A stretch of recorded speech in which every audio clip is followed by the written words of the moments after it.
chevaux recouverts de tags et un troisième blessé dans un fossé. Voici l'état dans lequel 2 propriétaires ont retrouvé leurs animaux près de Valenciennes. On se rendait pas compte, on n'y croyait pas. On n'a même pas parlé, on n'a même pas eu de réaction. Franchement, on était vide en fait. Samedi matin, Charlotte et son amie Kelly ont été alertés après la découverte de l'un de leurs chevaux dans un fossé derrière la pâture où il se trouvait. L'animal présentait plusieurs plaies ouvertes, profondes. Quand on l'a vu, il respirait à peine. Donc on a appelé directement les pompiers qui sont venus vraiment rapidement et ils ont soulevé le cheval avec des sangles et après le véto est intervenu. Cet ancien cheval de course a ensuite été transféré dans une clinique vétérinaire à Gand en Belgique pour subir plusieurs interventions chirurgicales.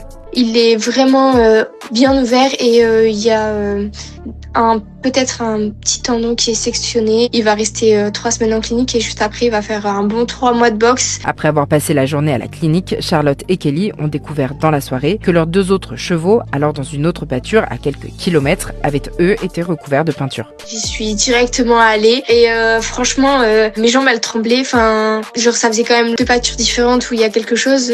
Enfin, je revenais pas et ça m'a vraiment choquée. À l'heure d'aujourd'hui, ça va. On a juste remarqué le cheval B qui était un peu étrange, un regard un peu vide.